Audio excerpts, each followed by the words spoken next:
as well. You don't have it on like auto record, or No, do you have it on? no, I don't auto record every one of my streams, Oh, just really? because I mean, if I need to clip something from it, I can always just download the VOD from Twitch. Yeah, that's all I was saying. So. I run into like Twitch records it. I just don't auto record it to my computer. Uh huh. Um, but it's nice every now and then when I do randomly come across a big hit, something like that, and I need to clip that out for Insta or whatever. Like Yeah, that yeah. that clip of me pulling that Charizard when the kids walked into the room. I posted that as a I saw that. yeah, I posted that as That a was a pure moment. I posted it on Cuties a in a pod. as a reels on Instagram, and is it Instagram that does reels or is that Twitter? It is It is Instagram Instagram. Yeah, Reels, yeah. yeah. So I posted it as a reels, and I got like 500 hits in like 5 minutes, and it was up at 1,000 like 3 minutes later. I was like, what is this? This is the craziest thing ever. Like I've never had this happen. Has it capped out now? I'm not, I guess it has. I guess it's not in the rotation anymore. I mean, I could probably post it back again and see if I can Okay. get more hits.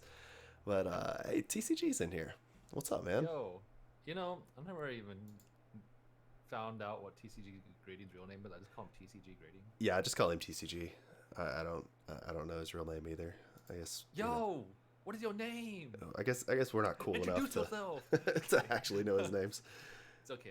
I'm just kidding. I'm not gonna force you. Yo, wow, welcome to our PokeCardcast Yeah, with yeah. the Doc. This is our And first time. I think we've been, I would even say, friends yeah, absolutely. since we started the channel, like in the beginning, right? Yeah, Yeah, man. October, November, I think is when I think October October. of last October, year. yeah, That makes sense. October's Perfect. when I found you guys. Tim. Tim, okay, Tim. okay. I've never known that. I've Dude, known. what if the TCG and TCG gradings actually is Tim Oh, for Tim's Cards Goods Grading? Tim card Goodies. game I don't know. grading. Anywho, Yeah, yeah. yeah, yeah, So this is our first time talking. yeah, This is DocHolliwood. It is actually quite the honor. It's. I think it's been like 6 months, yeah. if not more. We've always done text chats, Hmm. and we've never actually done like a face-to-face type conversation, which is actually it's a secret rare. That's what it is. So I'm actually really really excited to do this. I've actually never even thought that we'd even get to this point ever, and the fact this is even happening is a miracle in disguise, and the magic of Pokemon, Yeah, culminated this experience. So absolutely. It's yeah, Pokemon is a really really kind of amazing franchise because it's the whole concept of Pokemon is catching them all. Well, how do you catch them all unless you have people to trade with? That's something they encourage from like the yeah, very start in Gen 1. Was you have to have friends to trade with to be able to collect all 150 of the original Pokemon. Otherwise, it's just not going to happen. So it's encouraged camaraderie. It's encouraged group play and cooperation. Pokemon Go does the same thing with raids and different regional Pokemon and stuff like that. Like that's the only way you're going to get everything unless you spoof, of course. yeah. Nobody encourages that. Yeah, man. Yeah. So Of it's course, yeah, of course, you wouldn't have any of that. At least in the early stages, without a competitive aspect, yeah, right? yeah, absolutely. Whether it be like TCG or even Pokemon Go, right? Even Pokemon Go in the beginning, Hmm. it was like the only quote unquote PvP was like battling, Yeah. taking out gyms, Yeah. right? But then everyone is also like, trying to be a master collector, like trying to get the first 150, 47 when the game came out. Actually, Right. matter of fact. Right. So, um, yeah, I mean, even with like the TCG, right? It's like whether you completed a master collection or even playing competitively, there's different facets. You kind of like touch upon. Ooh, Sapphire Blue. Sapphire Blue, thanks for the follow. Hello, hello. Welcome to the PokeCardcast.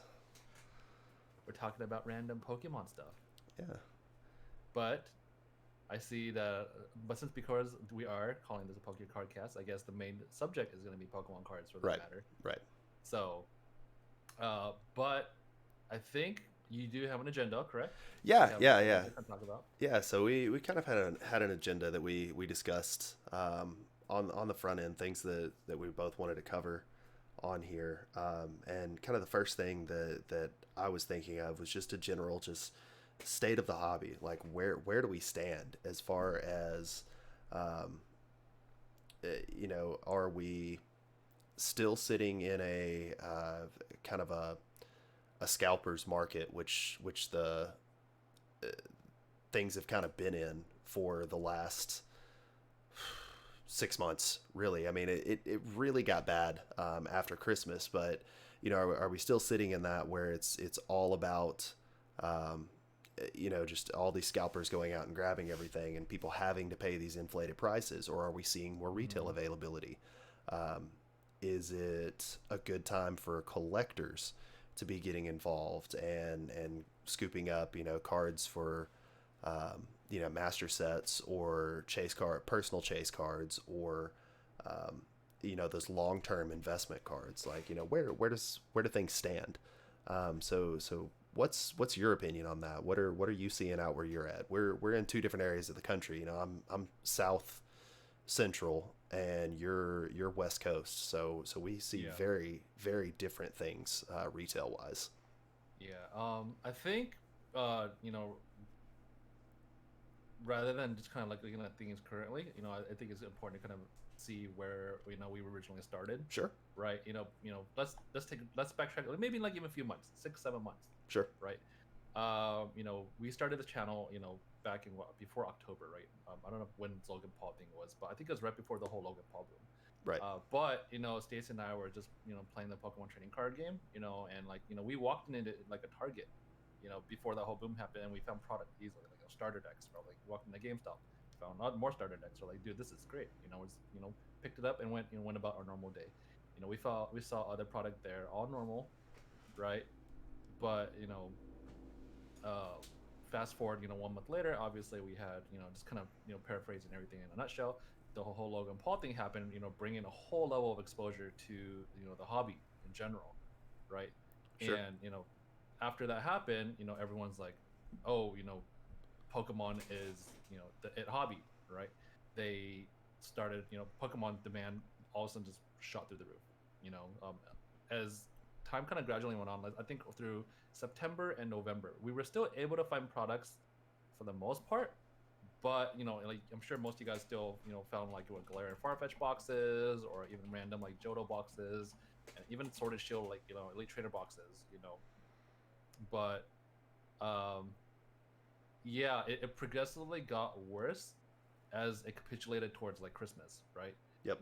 People started buying stuff for the Christmas season, for that matter, and then obviously as more and more collectors started getting in the hobby, then it's just like a perfect storm that eventually got to the position that as Frosted Caribou explained in a video, was just like people can't find Pokemon, and now scalping was so prevalent for at least between like January, February, even the beginning of March, Right. right? To the point where even Pokemon addressed that, like, hey, like, we recognize that this is a problem in the community, but we're gonna do our best efforts to like make sure the product's more available.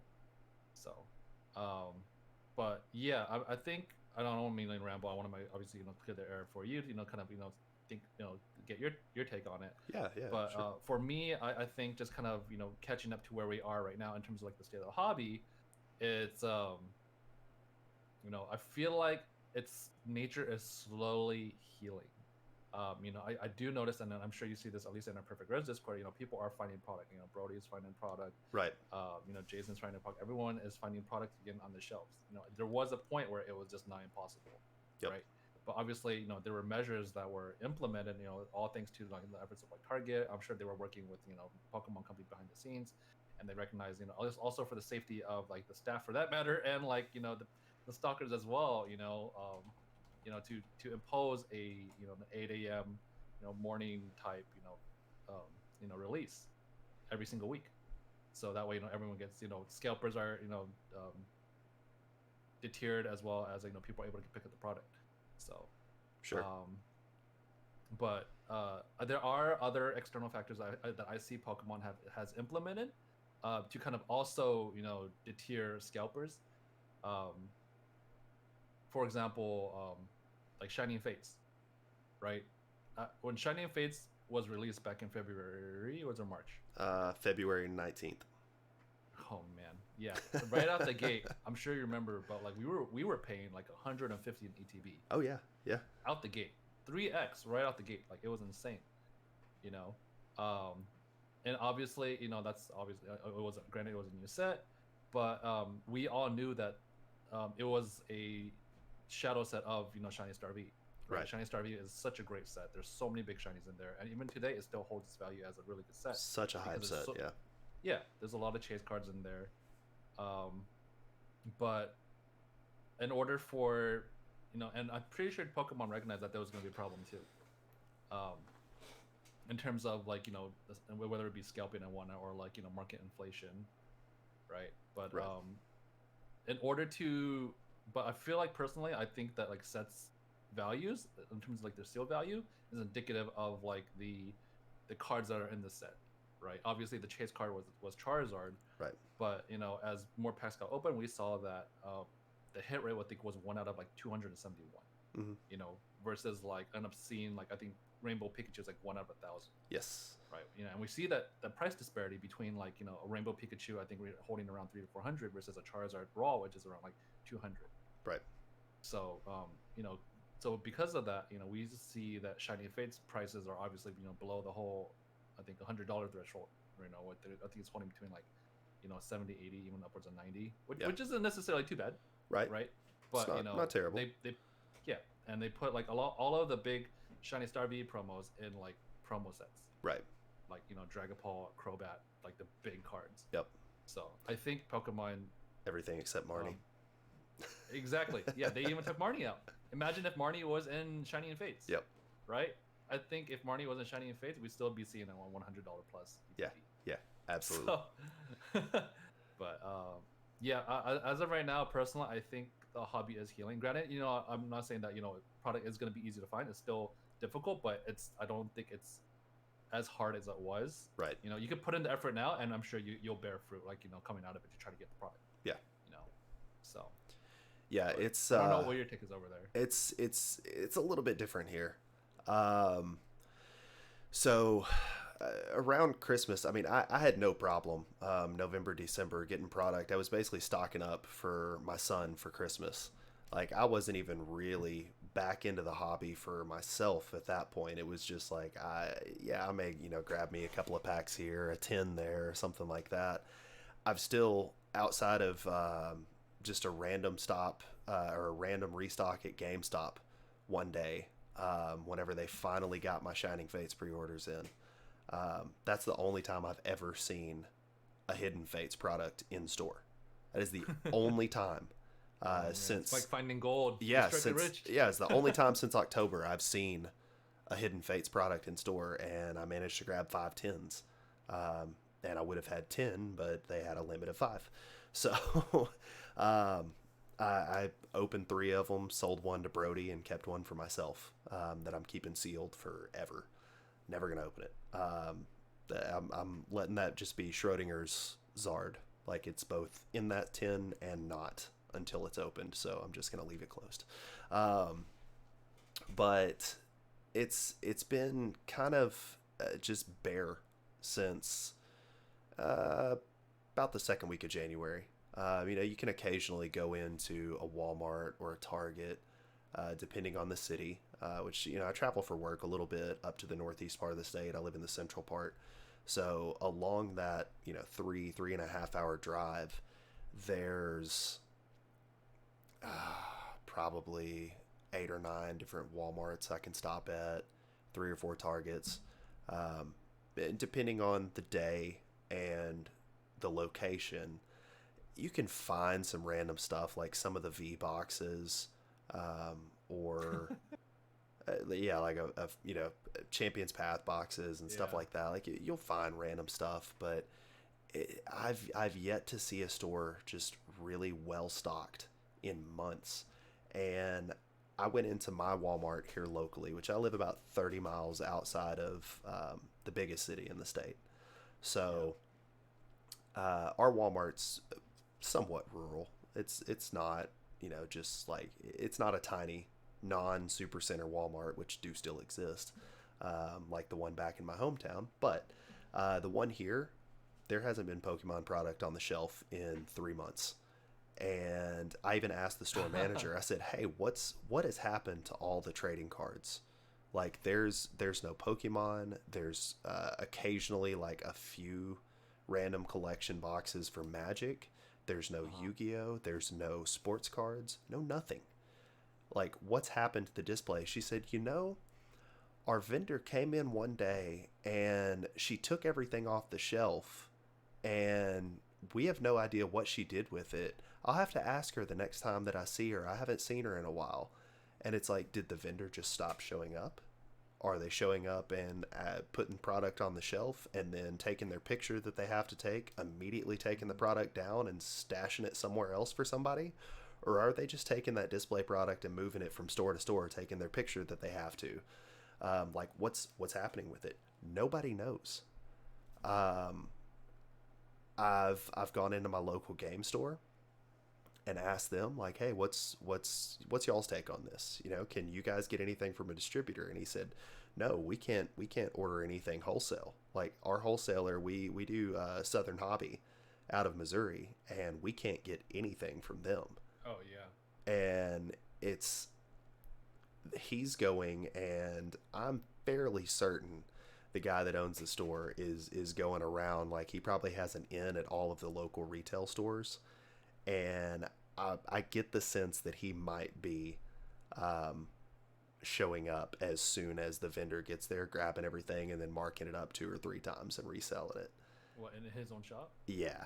Oh. Which, I mean, he's got a brick and mortar shop. He's got to pay the bills. I get it. Is that scalping? He's got a brick and mortar shop, so I don't really think so. Right. It's just he's doing what he has to do to get product for his patrons. But it sucks for other people in the hobby that maybe can't do that. I've got 2 kids. I've got a full-time job. I can't, stalk a vendor to be able to catch restocks. I have to just get lucky. Fortunately for me, here lately, the Walgreens stuff that's happened. They got Shining Fates mini tins.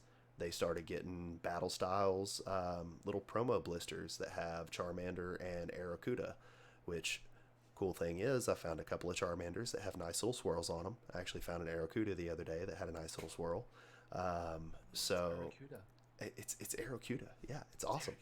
Arrokuda, bro. So it's, Walgreens has actually been really cool here lately. Finding those, the mystery packs have actually treated me relatively well. I've only gotten 1 Steam Siege. Every other pack has actually been pretty good for me. Now, granted, last night was the single worst pack opening I've ever had in the history of pack openings. I have to go back and check the VOD. I cracked 20 packs last night, and I managed to pull a full art Guzzlord from Hidden Fates. They're coming up. Which, that was nice. that was my only real hit of the night. I pulled Guzzlord? that. Yeah. I pulled a hollow Reshiram from a Shining Legends. I've still yet to ever get an actual hit from a Shining Legends pack. Ever. You gotta be Bubba and pull the Mewtwo. Yeah, I'm telling you. Pull the Mewtwo. I forgot. I don't know. I think it was Bubba. It's always Bubba. Bubba's always with the Rayquaza. Bubba and Brian. They're one of the Brians. Doesn't matter which one. Take your pick. Yeah, I don't remember who got the Mewtwo last time. I've seen one since then. So. Yeah, but I mean, it's I feel like you said, nature's healing itself. We're starting to see things trickle back in other locations. Target finally caught on around here and started limiting to three items per customer for anything trading cards. Such soothing voices to Sapphire. My PokeCardcast ASMR. My voice is all kinds of jacked up right now. I've got all kinds of sinus crud going on. So My Dude, voice has to be subdued. Doc's low-key been yelling at scalpers. You steal my Pokemon cards. Yeah, I'm gonna. yeah. I had to punch a 9-year-old just to get a blister pack Get the out of other my day. way. But yeah, the stores are finally starting to limit people being able to buy product, which is nice. That helps. But our stores still aren't in the game of waiting till Fridays to put product out and letting people line up. So it's still hard to find a lot of things. Like I walked into Target the other day, and they had 2 displays for the X and Y Evolutions theme decks. There were no theme decks on them, but the displays being there tells me that they were there the day before. So at least, stuff like that showing up. You see the displays, you just know that they're already there. You're like, oh, I wasn't there 2 days ago. Yeah, it's like that wasn't there 2 days ago. I missed coming in here yesterday. They're not there today. So they actually do restock on Tuesdays. I know that for sure now. Yeah. I've seen them restock on Tuesdays. Yeah, so it's just, it's getting better. And I think having sets that aren't just massive chase sets, like Battle Styles, it's not a huge chase set. There's a couple of waifu cards in there, but it's really more a set for the competitive scene. It's adding a completely new mechanic with single strike and double strike cards, which I really need to get down to playing some because it just seems like it seems like fun. And then you've got Chilling Reign coming out, riding on the back end of that one, and it's going to be the same thing. There's not going to be a Charizard in it. It's just it's not going to happen. So your chase card's going to be the legendary birds, which are nice. It's just like the Sleepy T-Tar. It's nice because it is a chase card or a set of chase cards, but it's not the gold standard that chase cards are measured by in Pikachu and Charizard. So it's kind of nice that they're releasing a few sets like that in a row to kind of get the scalpers and the crazy, not even scalpers, but just flippers, people that are looking for chase cards to flip rather than collect. So it's allowing the market to kind of heal itself a little bit and get people to chill out on going after these crazy cards. Now, whenever the 25th anniversary set releases, whatever that happens to be in October, I feel like we're going to run into 3 months of just insanity again, unless they print it like they did Evolutions, and it's, base set 5, basically. Because if we run into that, Evo just flooded the market in 2016 and stayed readily available until 8 months ago, 9 months ago. You could find Evo all over the place. So I'm hoping that 25th anniversary set, honestly, just from a hobbyist, from a collector, I make money off of some cards, but I'm not buying and selling cards. I actually enjoy opening. My son enjoys opening, so it's Neo Evolutions. Yeah, I mean, dude, I would love it, like a Neo Evolution set. Like, I mean, it would be great, and I hope they mass produce. I mean, that's the set. talk of the town right now. Is like everyone's like, dude, that's supposed to be the 25th anniversary set versus the 20th. So yeah. So I mean, give us something crazy like that. Like that would be awesome. I mean, speaking of pricing, like, also in regards to like the state of the hobby, I've noticed, because I personally see Pokemon, at least in terms of its current supply, much like the stock market. Yeah. Right. It's unlike the stock market where there's a finite supply. It's pretty much Pokemon's like, once supply just goes, it just dries up. No matter which direction it goes, it only goes, supply just dries up one way or another. Right. So, that's why even right now, Vivid Voltage for such a modern set, it came out in November last year, and now we're already looking at over a $250 booster box. Yep. Right. Yep. Both because it's such a hot set. It's a great set. Don't get me wrong. It is. The fact that it dried up that fast to that point of a booster box is insanity. Yeah. But personally, I do see a retrace of the graded market. Because right now, price, everyone's getting their PSA returns all the way from back to last year during the grading boom. Right. right? You know, even for me myself, like, you know, obviously it's not, you know, it's given that I saw PSA cards as well, right? You know, I get returns back, and I saw the ones that, you know, I Sure. don't want to keep. And for example, I had the not cosmic, the Dream Lake Pikachu. I Oh. think it tapped upwards of like 300 to 400. Yep. And now it retraced back down to like 2. You know, and then if you look at the prices of any other, you know, high-end graded card, like even first edition base set Charizards, I think they even tapped upwards of like 390 to 400,000, Yeah. right? And then retraced back down to like, I think 325. Right. And you know that, you know, that echoed across all of the whole entire graded market. You know, PSA Lily is now, I think, downwards of like, you know, 1,300. It tapped 2,000.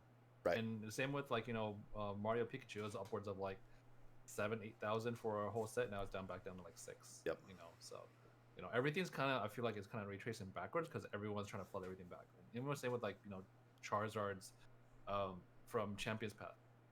You know, I personally am very, very concerned of, you know, Champions Path Zards.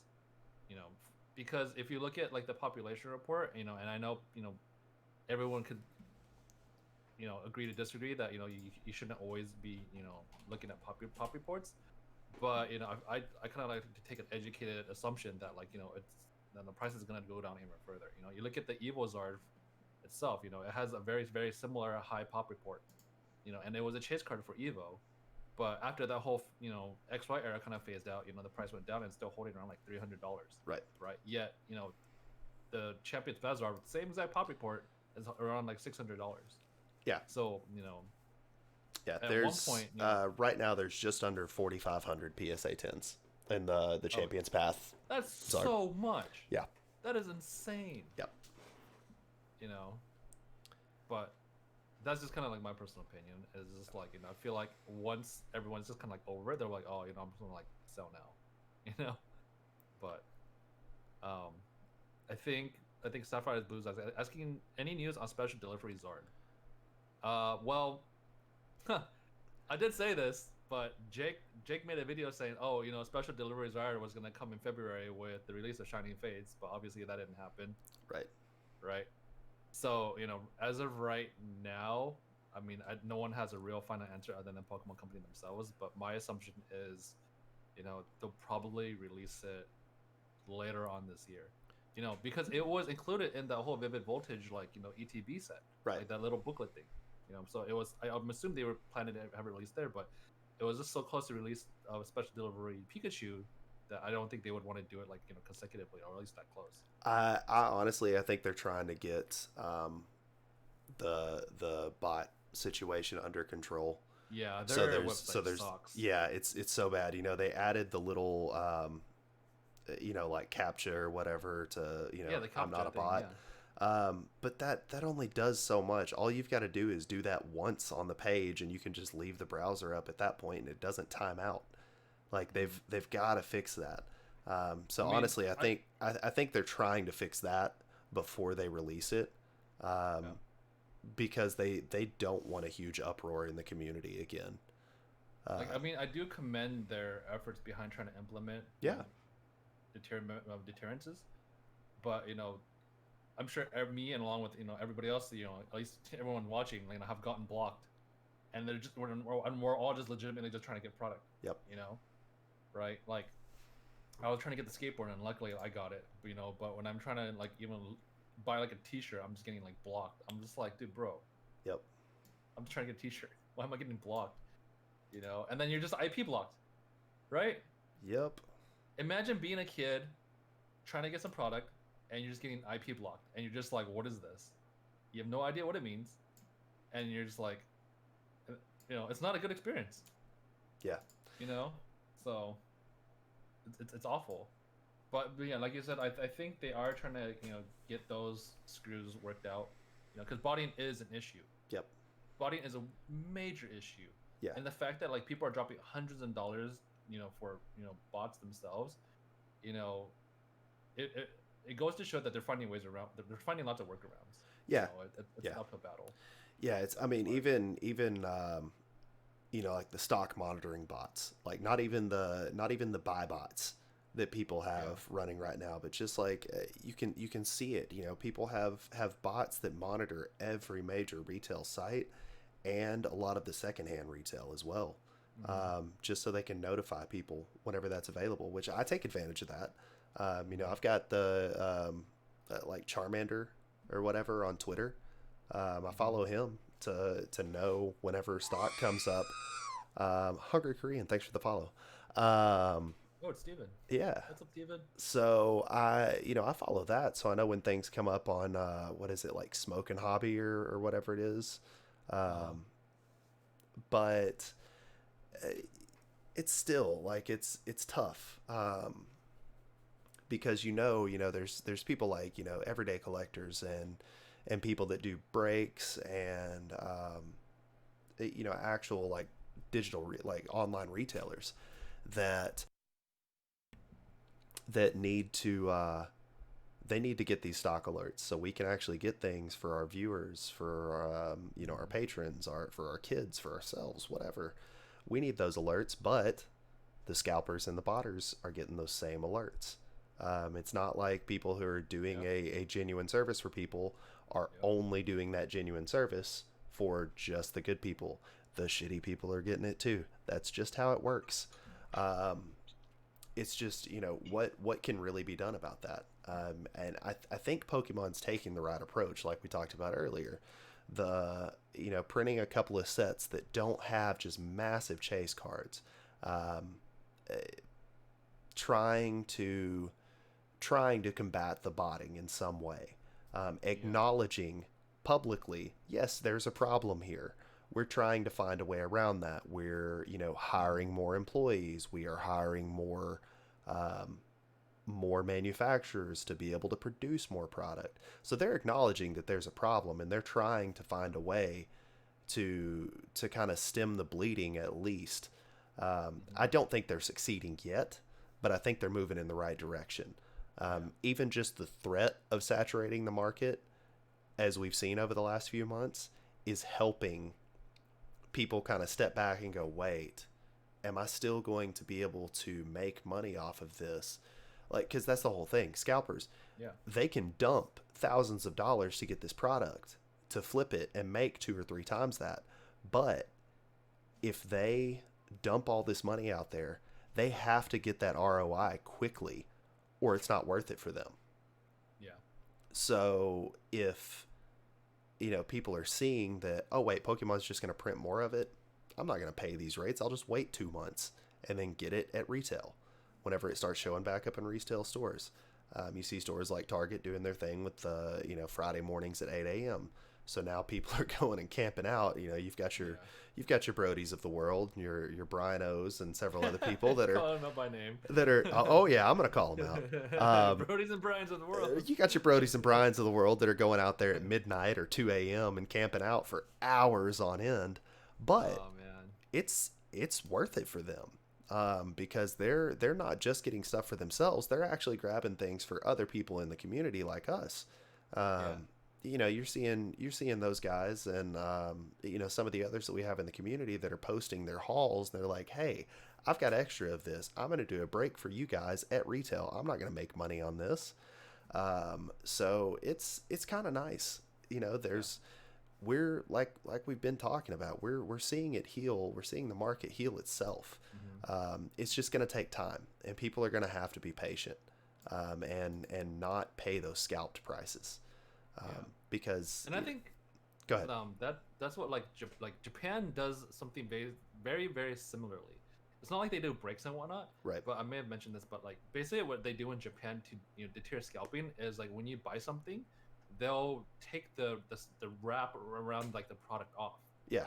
making it unsealed, and then they'll hand you the product after they take off the wrap, Yeah. which makes all of the world of a sense, I love right? it. No one's I gonna love it. sell like an unwrapped product, you know Right. so here when we like when we do breaks and stuff, even on our channel, right? Yeah, like just doing breaks at MSRP, it makes sense. It's fun for the community, right? And like no one could just like buy products from us or like the MSRP anywhere else and let's resell it elsewhere for like Sure. 30-40% profit on top of that, or MSRP, So, but yeah, I mean, like, I do commend, especially what Brody and like Brody's doing, as well. I think TCG grading, on his channel as well, giving him a big shout out. Yeah. They're doing a service for the community, right? That's why they're doing like MSRP breaks. Yeah, absolutely. Which is great. Yeah. Yeah, and I love Brody doing MSRP breaks, or as close to MSRP as he can, to factor in shipping, and then his time for sitting out there waiting for the product. Cool, by all means do that. Get you a little bit of markup there. That makes sense. And then what TCG is doing retail live breaks. So he's doing live breaks just like anything else, but he's posting product that he's opening it live, but it's product that he's actually selling at retail. I mean, exactly what he paid for it, plus, and he'll actually put the cost of PWE shipping or whatever it is, or his tax or whatever factored in with that. So Discord, chill, I need to deafen this real quick. It's okay, I don't hear anything. Nice on my end. But in the meantime, I think let's check out the chat real quick. Do you? I can't believe Special Delivery Pikachu Raw is now 200 right now. Do you think it's gonna go up? Well, the fact that even went down to 200 actually goes to show that, as I mentioned, there's a retrace in the market. Yep. Right. Things can't go up forever. Period. Like at one point, things are gonna fall down, and it's gonna level out. That's just what we call consolidation. At that point, prices just kind of hold at that level, and then it just kind of remains steady at that level for at least for quite some time, before kind of making its actual ascendance a little bit higher over time. But at $200, I do expect the price of the card to go up, especially graded, right? Because obviously there's air deterioration when it comes to just physical card in general, right? But and if they don't do a reprint of this card, as if they don't do a reprint, then obviously the price is going to go up as more people get older and they enter the hobby. But that's all speculation, right? For all we know, Pokemon cards could just completely regress, and no one's going to care about Pokemon cards, and it just fades out. Which I don't think is obviously going to be the case, but that's always an assumption that could happen. But long story short, I do think in the long term, it's going to go up as more kids grow up and enter the hobby. So, yep. Let's see here. Yeah, I mean, I prices for that card, I'm really surprised that it actually even slid back to 200. I think it'll hold there. I think it'll hold there too. I don't see it really going up. Graded, yeah, sure.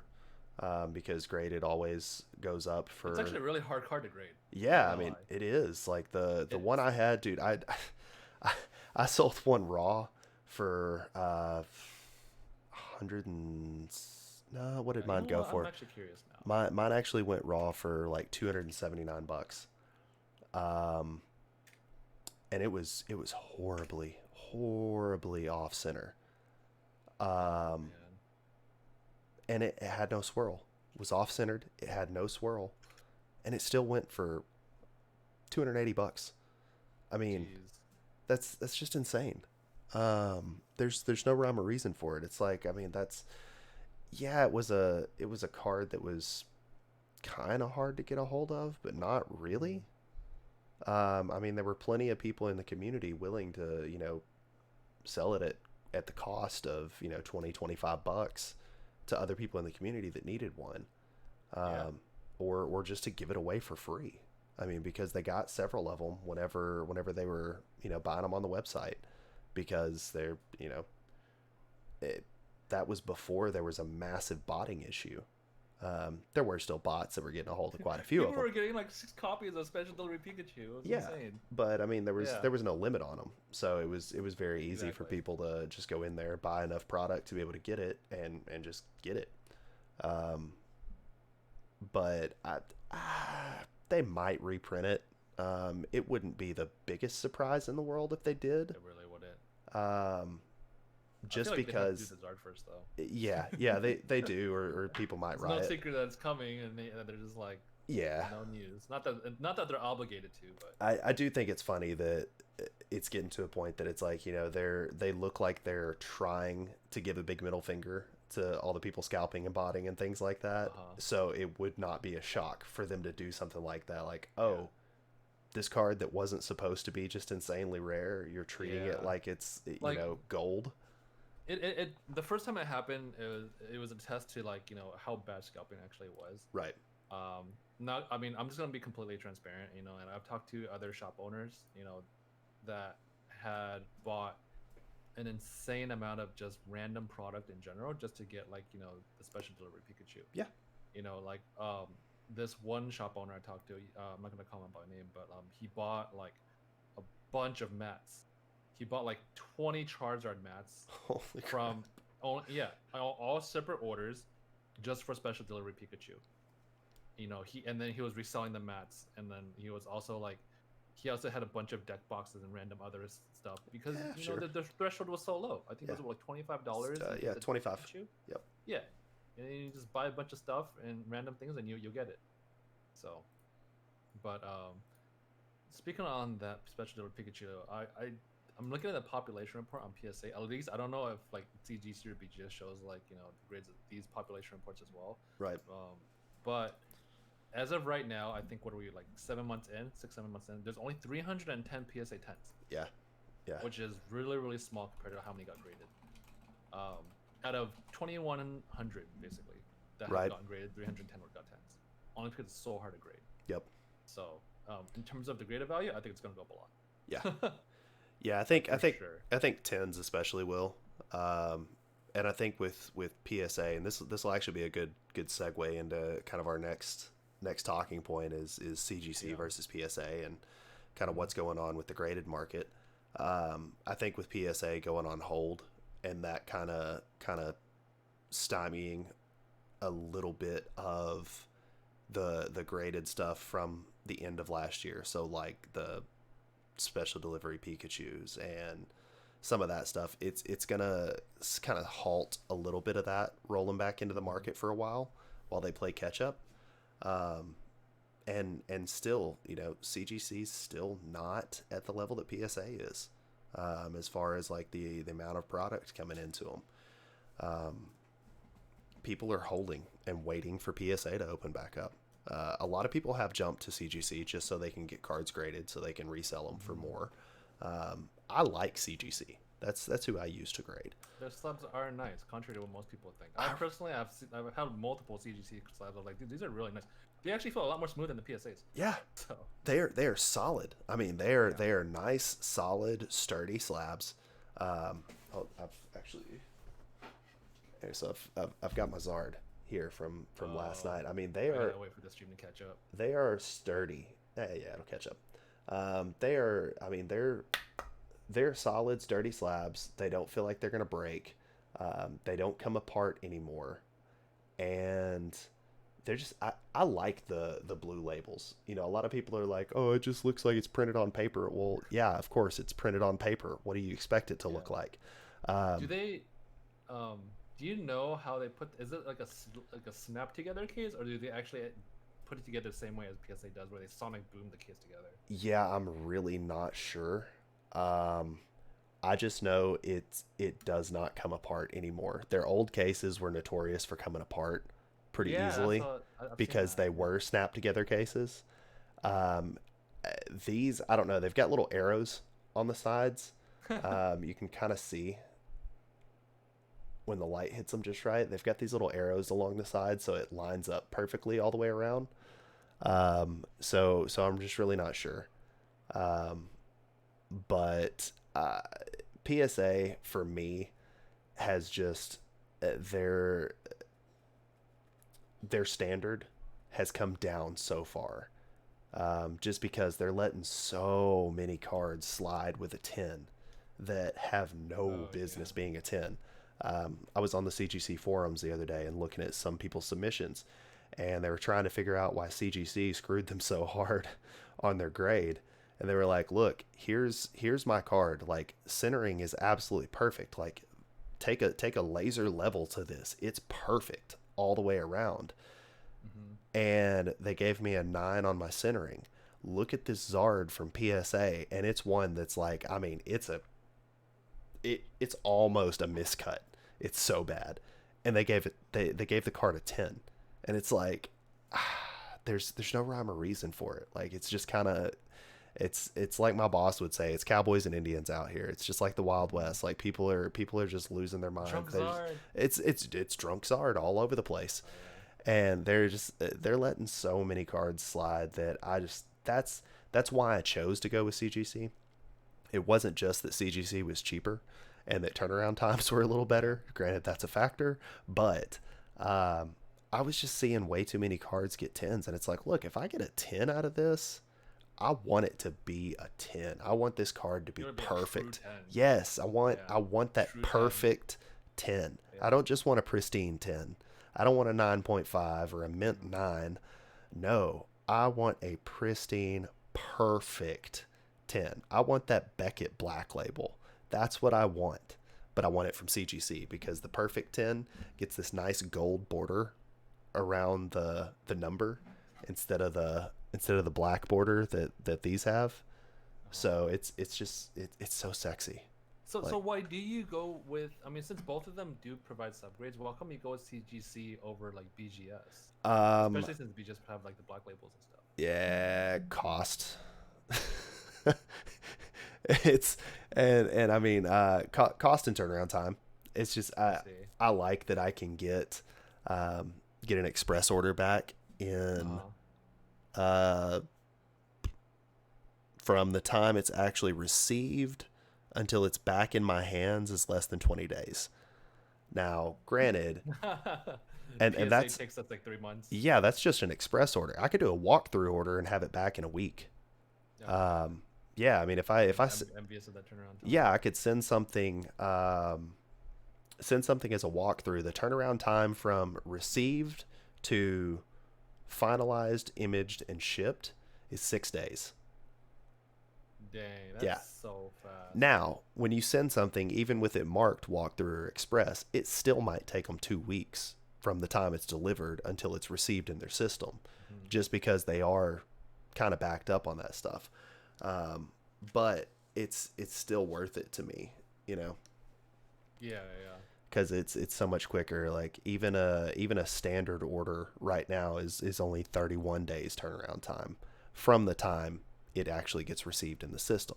That's the kicker that most people aren't thinking about, is how long it takes. They're like, oh, my card was delivered on Friday. Why is it not in the system yet? Well, because that's not the way it works. They've got to make it through all their orders, and it doesn't show received in their system until they actually open your package and enter your card information into their system. Right. So I mean, that could take a week. It could take 2 weeks. It could take a month. It just depends. I have economy order. So like the most basic one that was received in their system on January 21st. Has not been touched since then. It has not moved through the process at all. But economy turnaround time has gone up to 141 days now. So what are you going to do? I mean, would you attribute that because of the whole PSA shutdown? They're flooding the other two grading companies? Not completely. Their numbers started going up around the same time as PSAs started going up. They were delayed about 2 weeks after. So I think it is as an indirect result of that, where they started seeing some of that influx that they weren't really prepared for. But they tried to get out ahead of it, and they hired like 30 new employees in February. So they were trying to get ahead of what they knew was coming, just the flood of cards that were going to be coming their way. And I think they've done a pretty good job of that. You know, obviously the economy, the bulk and stuff like that. Yeah, their numbers are steady going up for turnaround times, but the rest of it stayed relatively similar. Walkthrough and express went up. So did standard. Standard had gone up to 45 days. It's slid back to 31 now. Express had gone up to 25 days. It's down to 17, and Walkthrough had gone up to 11, and it slid back to 6. So we're seeing a slide back in their higher tiered orders. So they're prioritizing those, obviously, which I'm fine with because that's what I'm paying for anyway. So I get it. You got a lot of people that are upset at the way that they're handling their bulk and things like that. You know, those numbers are going up and up and up for turnaround time, but they're not grandfathering in those orders that were already in their system. It's like if their turnaround time's up to 141 days now, no, your order that was sent in when it was 40 days, still probably looking at about 141 days from the time it was received. That's just how it is. There's nothing they can do about that. Stop sending in bulk orders of cards that have no actual value in the market. That's the problem. People are just sending in things just to send them in because it's so cheap. It's like, oh, I can get these graded for $9 a card. Why not send all these energy cards? And that's the thing with like the whole grading boom right now. It's just like everyone's not even. I'm just gonna reference Squeak Squirrel. I'm sure probably some people might know who he is. Yeah. He did mention in his video that like people are using grading companies as a vehicle to get rich. Yeah. To which he's not wrong, right? In the current conditions right now, like he's not wrong, right? But he also iterated that basically, grading companies were there to validate one's assumption of the condition of a card. Correct. Right? It was never meant to be used as a vehicle to, get rich per se, and it's insane like how much things have changed. So and personally, I don't think it's gonna, now that it's been established that these are used as these type of vehicles, I don't think it's gonna regress back to I'm grading just to for the sake of grading for the sake of the hobby. Sure. Right. To a degree, yes. Like to the individual collectors, like even for myself, personally, I wanted to get like a Sabrina graded because I wanted a perfect 10, and the monetary value didn't matter. Sure. Right. Sure. So but the overarching intent is still gonna be there. It's like it's also meant as an investing tool. Right. Which isn't necessarily bad, and I feel like to a certain degree, it's also healthy for the hobby, right? It means that the hobby is also growing. Right. But I guess there's a whole gray area as to what is the true standard of like grading, right? Right. So. Yeah, I'm interested to see where the next probably 6 months take us, because I feel like CGC is going to run into the same issue that PSA had with just way too many cards. Their turnaround times are going to get just so excessive that people are going to start throwing a fit, and they're just going to have to stop taking cards in, or at least stop with bulk orders. But then you run into the issue of, oh, well, it's only an extra $10 to send this in standard. Cool. I'll just send all this bulk in as standard orders, and just deal with the extra cost. I'm going to make the money back flipping it anyway. So I don't know. I don't know what the answer is for that. So here's the other thing, right? Like I see why PSA also increased the prices. I think that was one of like the whole mitigating factors behind it. Right. Was like, I mentioned this, like in our break live stream, but like, they've been getting a lot, and I talked to Rep about this too. They've been getting a lot of junk bulk, like people sending in comments, literal comments to get graded. Yeah. But why? Because the risk is so low, right? Like like $10 a card, it's like almost nothing to get graded. Right. Right. But by doubling that to 20, your risk increases a lot. Correct. Right. Correct. Are you gonna submit bulk only for it to essentially you lose money, paying for that card? Yep. And also like they don't want to degrade the quality of the grades. Right. Right. As well as like the overall company in general. It's like, oh, PSA is known to grade like just junk bulk. Like no, they obviously don't want to have that level of brand equity there. So it's like we're just gonna be more. We're obviously we want to retain our level of premiumcy, so we're just gonna inflate the price, so people submit more quality cards. So Yep. Brody goes, we forget PSA gets a lot of sports cards, probably majority of their backing sports. Yeah. Yeah, absolutely. I mean, that's what PSA is. They're a sports card grading company Mm. that just That's why they're happens to professional do. sports authenticators, not Yeah, professional Pokemon they, authenticators. they they just started doing TCG because there was a demand for it. It's the same thing with Yeah. CGC. CGC just got in the game of doing trading Yeah. They cards were doing comics. because there are comics. Like they are Yeah, the exactly. gold standard of comic book grading companies, and Yeah. they just got into Pokemon what 6-8 months ago when the Yeah. boom hit, and then they added Magic in as well, and now they've added sports cards because PSA puts a kibosh on all trading cards. So of course CGC is going to go, hold up guys, there's another market for us to get into here. So now they've Of started course. taking in sports cards. So CGC is doing a little bit of everything, and it makes sense. But there's that's a whole nother can of worms, and that's one that I don't understand is the sports card industry because I'm not a part of it. You and I both. I mean, You and I I both. used to collect basketball, baseball, and a little bit of football, but mostly basketball and baseball cards when I was a Mm. kid, because I mean that's what you did. This was pre Pokemon. You know, Pokemon trading card game didn't hit till I was 12.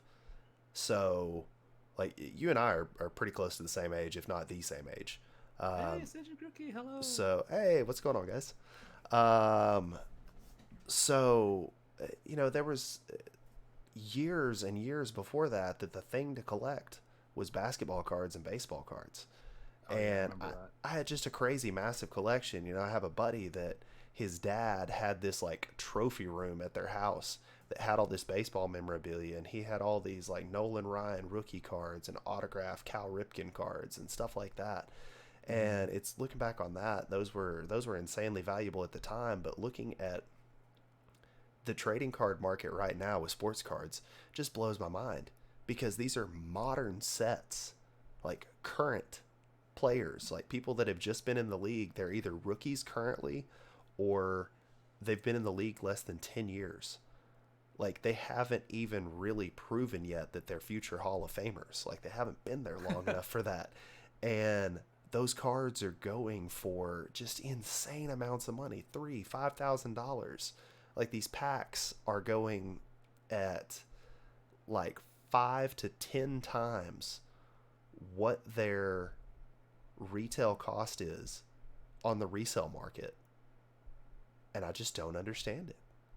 I mean, I think to that point, like it's just because you have a demographic that wants to invest, Sure. within that space, right? It's like NFTs. Yep. NFTs is like 2021 new collectibles, Yeah. right?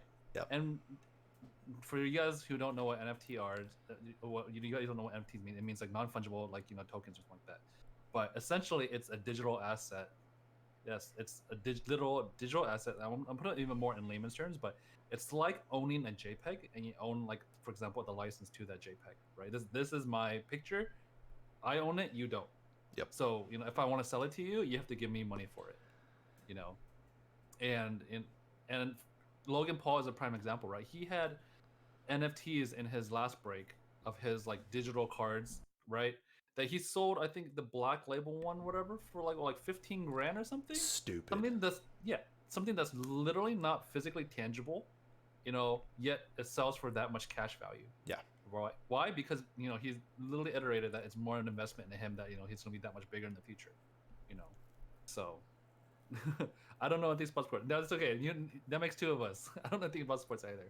But it goes to show that it's more of an investment opportunity, right? People believe that as they get bigger, their value is going to increase as well. Yeah. So Yeah, it's just, I mean, it's a gamble just like anything else. People are assuming the value is going to increase on something.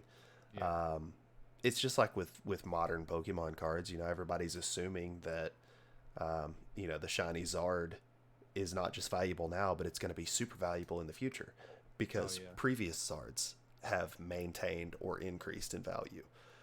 Mm-hmm.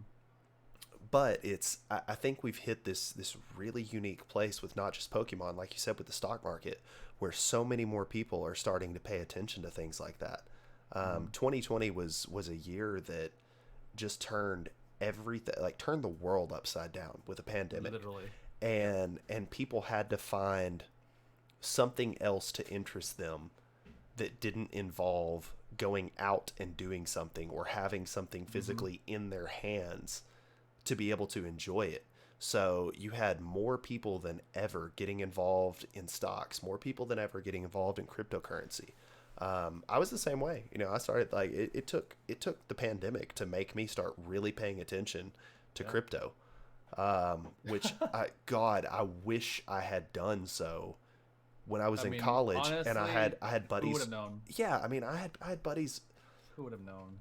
Trying to push me into crypto 10 years ago, and if I had even invested $100 10 years ago, I'd be a millionaire. Of course. It's just insane. But you know, that's just, you know, I didn't have the foresight because I wasn't educated enough. Dogecoin, I got lucky. No one knew. We've talked about Doge. Doge is not a real thing. It is not. It's and not. The it's market not. Doesn't care. Yeah, it's not on the blockchain. There is no blockchain for Doge. Like it's just, it's theoretical. Somebody says, "Hey, I want to buy 1 million Dogecoins." You know what happens to the Dogecoin market? 1 million more Dogecoin are added to it. There's no limit to the number that there can be out there. It's just however many people say they want, that's how many they have. Now you have to pay for it, and that's going to cause a market fluctuation. But it's still like it just blows my mind. It makes no sense whatsoever. Nobody in their right mind can say, "Oh yeah, I knew this was going to happen. I knew it." No, you guessed and you assumed, but there's no way that anybody could make an educated play on Dogecoin. It's just There is absolutely not. Yeah, and like you said, like 2020 was literally a whole black swan triggering event that literally sent every single investable asset. Here, actually, let me take a step back. Pokemon cards. 5 years ago, you know, I was still playing at the time. You know, I was playing in literal hotel, like, you know, venues. Yeah. Like, not even convention venues. Hotel venues, because the hobby was so small. But then, at that time, no one even considered associating the words investing and Pokemon together, period. Sure. Right? Like, you combine those two, people will just call you insane. Invest in what, Pokemon cards? Right? Even for me, I never would have been in the mind to think that Pokemons were an investable asset. Right? Now they are. Right? Now they're recognized as an investable asset. That's why everyone who, you know, had it early and were pure collectors, you know, they're up. Yeah. Totally. Right? Everyone's now associating, you know, Gary Vee, all of those like huge, like, you know, financial, you know, influencers are now associating this as an actual investable asset class. Yeah. Which is insane. Right? Yeah. And even now, I think they're now investing in I don't know if it's like Aoki's card house or something, but they're doing breaks for like Dragon Ball's trading card game. Yeah. Dear God, have you seen the? I don't know.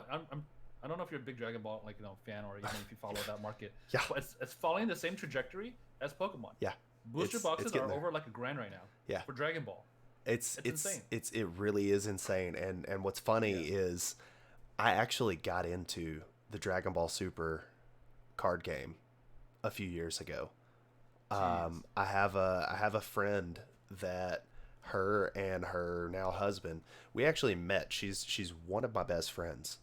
We met through a Reddit gift exchange. She was so I was her giftee, and she sent me a message and she said, "Hey, I was looking at your profile page. I think we're going to be best friends." And I was like, "Yeah, okay, weirdo." And then we get to chatting, and yeah, we actually, like, I mean, we just hit it off and just became best friends. And she was super into it, not collecting so much as playing. And she taught me the game. I never really understood it because I didn't really want to understand it. It was just so different. There's a lot of nuance to that game that once you're into it, and there's a lot of strategy involved in it. but I never really got into that. But she sent me a deck. She sent me a few booster packs. We talked about like the cost of booster boxes at the time. This was like 3 years ago, I think, and the cost of a booster box was like $100, 120 maybe. Sounds like a And regular Pokemon booster box. yeah, and it's like it's just crazy. I mean, I won. Let me see where I've got this card. Or these cards. I may even have them sitting up here still.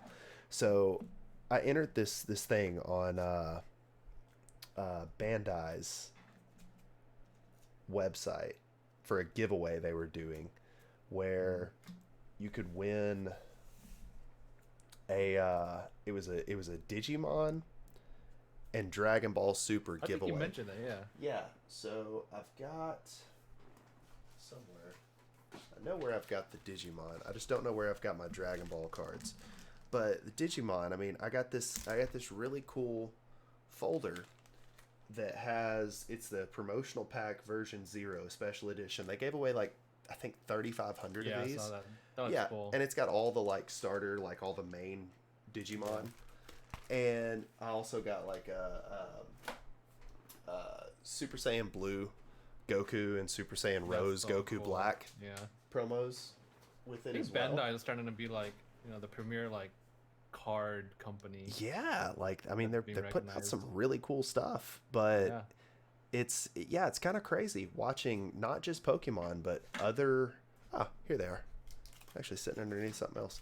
So I'm still keeping it sealed, so you can't even see the Goku Rose, the Goku Black Super Saiyan Rose behind it.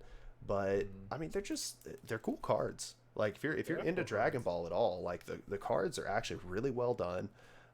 If you follow Dragon Ball Super or Dragon Ball Heroes, there's a lot of characters from the Heroes franchise that are in there, like GT stuff. Like there's all kinds of just really weird cards you wouldn't expect to be as part of the collectible card game. But it's just a very interesting market. Like you said, I mean, it's just everything got flipped upside down last year, and it made people start paying attention to various tradable markets and investing markets that are just something you would never have expected 5 years ago, when these were just cardboard and ink. Yeah, I mean, like, even for myself, like my well, actually, low key, I did have an assumption that these cards were gonna be worth something in the future. Yeah, sure. Like back when Evo first came out, like in 2015, 2016, one of those years. 2016. But, Yep. yeah, I went to the pre-release of XOI Evolutions, and people that were pulling Charizards, I was like, oh man, this is so like I'm so envious. And when they started hitting the shelves, I started buying all the Evo ETBs, and not because like I wanted to invest in it, but because I genuinely wanted to open it. Right, I love the thrill of opening the Charizard, and I opened quite a few. And I was what, this is actually gonna be worth something someday. I'm so glad I have this many, But as I kind of quote unquote invested in it, I had at least like 3 or 4 copies, and they were at this time sitting around like $30, right? Even I think 3 years later, the price was still $30. And all of a sudden, this year, they all shot up to what, like $200-400? Yeah, it's insane, right? Yep.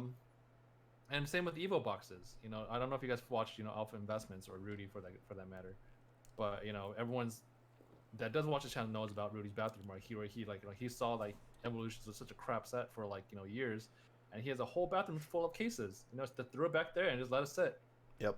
And it wasn't moving past. He was trying to sell them for 85. No one would buy them.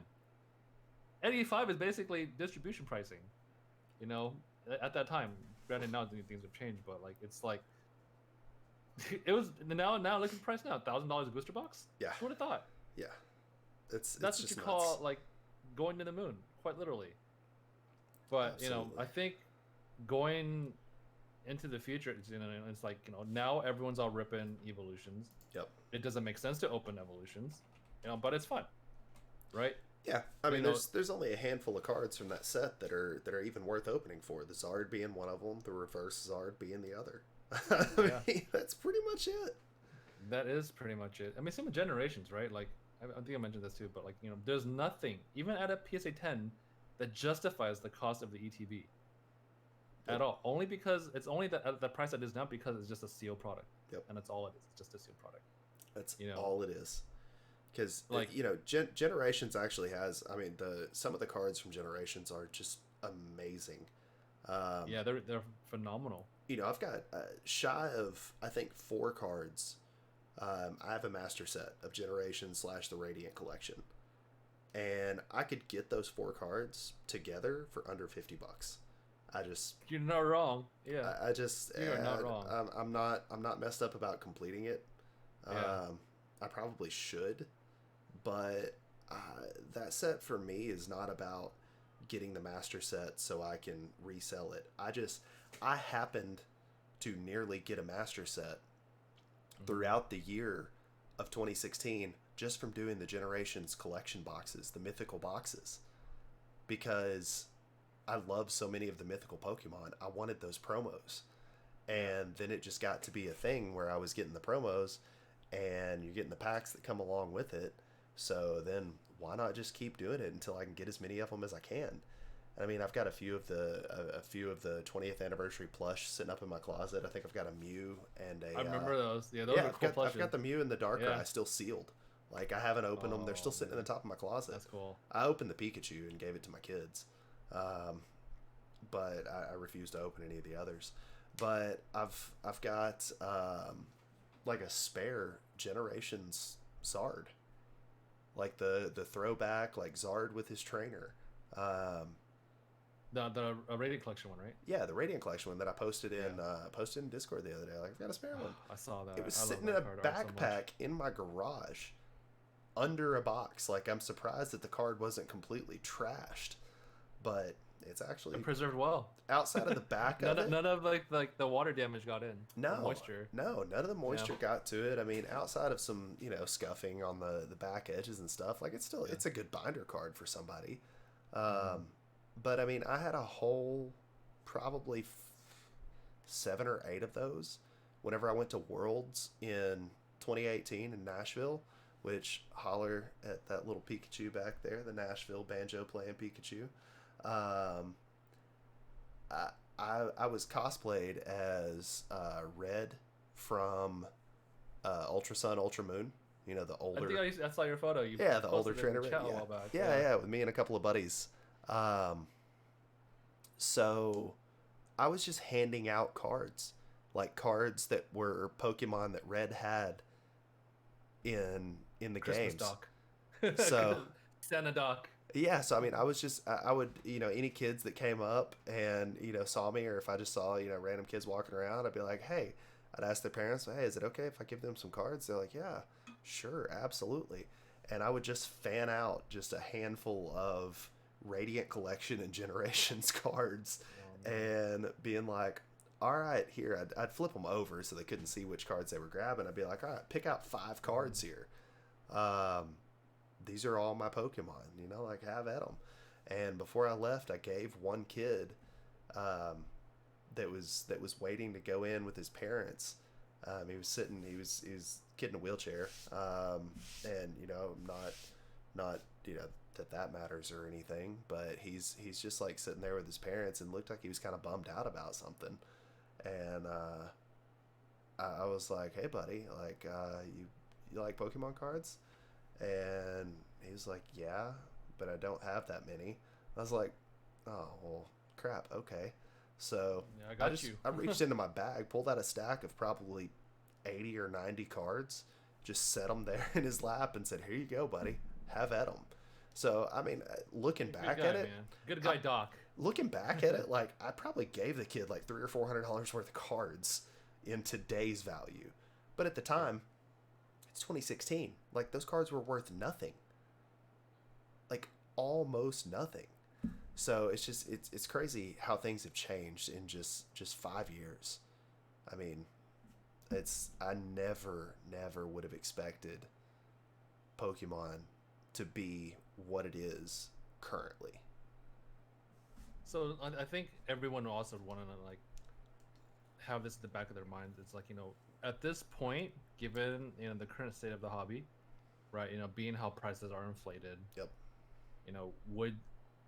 would people much rather have Pokemon be a, I guess, higher premier game, as it is right now, where it's like, prices, for cards are expensive, but then like, they have a lot more people in it, or would they prefer the game to, have it be in its original state as, an actual trading card game, Right. right? Prices aren't obscenely high. It's like, would people prefer one or the other? So I don't know what your take on it is, but I can share my thoughts afterwards. But Yeah, I mean, me personally, I I don't know. Like I'm kind of two minds about it because I've got the being a big kid myself. It's something that's very nostalgic for me, and I've got a 5-year-old that's super into it. So as a parent and as just a fan of the franchise, I would kind of like it to really kind of revert back to how it was for the first 20 years, where it's not so much this. Yeah, for several years, way back in the day, it was this big phenomenon, and it was hard to find a lot of things, and things were much more rare, and they were doing, they had the first edition, and then they'd come out with base set unlimited, and then they would come out with base set 2, and they had to reprint things so many times just to keep up with the demand for it, but they were willing to do that, and people were fine with that. But as they've released more and more over the years, it's there's just so much more to it. So yeah, I mean, that part of me would love it to go back to the way it was, where it was a much more low key hobby. yeah, it was very low key. um, and it was a collector's market, and it was a player's market. Oh yeah, Now definitely. it's turning into a buyers and sellers market, and it's much less about Pokemon than it is what Pokemon's worth. But You're then not wrong. there's the adult business minded individual that I'm looking at this as, okay, well, yeah, there's the hobby itself that's really fun for me and my son, that we collect some cards, we play with some cards. He likes just taking a whole stack of cards regardless of what they are and shoving them in a binder. I miss Mhm. that excitement. But I can take these hit cards that he cares nothing about, that I really don't care about collecting, and I can make some money off of them and continue supporting our habit here, and feed back into it. So I see it from both sides of that, from both a business and investment perspective, and from the collector side of things. So Right. yeah, I lean more towards the former, kind of wanting it to move back towards a collector slash players hobby, as opposed to a buyers and sellers investment market. Mhm. But how do you feel about it? Yeah, I mean, for me, it's like, I agree with your point. I do kind of wish. I mean, it's more of like wishful thinking at this point, but like, I kind of do hope to foresee that the game like would kind of regress a little bit back to being treated as, being given the respect that it deserves as in an actual trading card game slash, an actual collectible hobby that's not like obscenely expensive, Yeah, right? Um, Granted, there are cards, out there, even vintage, which I believe, should be treated as investment, which is perfectly fine. We're sure. talking about like gold stars, promos, like if those are treated as like investment assets, then rightfully so. Right. More to it. But like to see like people scalping like Champions Path at like 100 plus and holding it there, or like even selling Charizard at like PSA 10 at what, 600 plus. I mean, that's a Yeah. little bit obscene, Yeah. and for what reason, right? For what actual plausible reason are those cards at that price? It makes no sense. None You know whatsoever. exactly. So I think people, at least in the general community, I'm not gonna like say that everyone's indicative of this, but everyone's kind of like buying and holding in order to get rich, right? Thinking that it's a good investment for like for these particular cards. Right. I think other YouTubers have touched upon this, but like people are just like buying these for the sake of thinking that it's a good investment, when in reality they're actually not. Yeah. If you're collecting, I think people should get these cards for the intent of what it is, collecting, right? Which without the whole monetary aspect tied behind it. Right. But just to reiterate what my other point was about like promos and vintage cards, sure, rightfully so. Those cards are meant to be scarce because obviously there's time deterioration of the cards, and they're hard to get, and hence why the value of those goes up with reason, but for modern sets, it's, I don't think they should be at the astronomical levels that they are. No. I think we're seeing that the regression and retracement, which is perfectly fine. I think Pokemon company has been doing a steady but noticeable job of trying to de-incentivize scalpers. Sure. Whether they're making chase cards more available, right? Because if obviously it's a simple law of the supply and demand, right? If you have such a huge supply, then drives prices down. Shining Fate Zard is a testament to that. Rather than having to be like an astronomical. Imagine if it was 1 out of 1,000, right? We're looking at we'd be easily looking at a $600 raw card. Yeah. Then the set would be completely scalpable. If Marty was in the set, completely scalpable, right? Yep. Like, yep. It would definitely drive the value of the set up. So I feel like Pokemon has been doing a good job. As much as I would like to have that chase in there, I think they're doing right by it, putting them more accessible, driving the price down of the actual set itself. Yeah, absolutely. So, but the one thing I hate to see, is like their level of quality for the cards. Yeah. I think we could probably segue into this point, is like, they've been doing quantity over quality, like 100%. Absolutely. Like Shining Fates and Battle Styles are very, very indicative of like, how fast they're printing. The quality of the cards, like the cuts, miscuts, the silvering on the sides has just been so bad. So bad. Like, and we've been seeing that like across different sets. Yeah, they're different sets, but it's the same printer. So it's like, I kind of wish circumstances were different, where they'll go. I'm sure they will eventually, but it just sucks right now that conditions right now aren't doing justice by liking the cards themselves. So yeah, it I want to say kind of the overproduction of sets started right with Evo, and it may have been before then. Evo was just kind of when I first. That was my first venture back into Pokemon since I was a kid. It was the hype set. Yeah, it was vintage 2.0. Yeah, I mean, or basic 2.0. Generations, and Evo and all the 20th anniversary stuff is what got me back into Pokemon initially.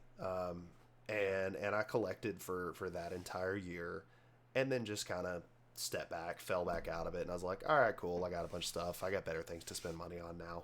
I got a kid. I got one kid. Yeah. I got another one on the way. So, or well, actually at that time I just had the one kid, but still, it's like I got better things to spend money on now.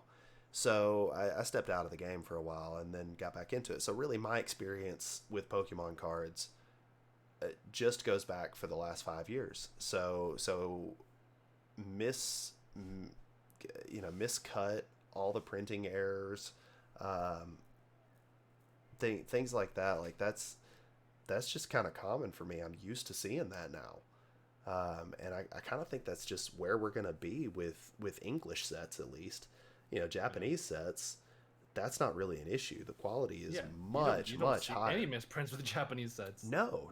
You see perfect cuts. Yeah, I mean, easy. Yeah. I mean, you may get some surface issues. On some cards, but it happens. As far as centering and corners and edges, they're really good when it comes to like pack fresh is perfect.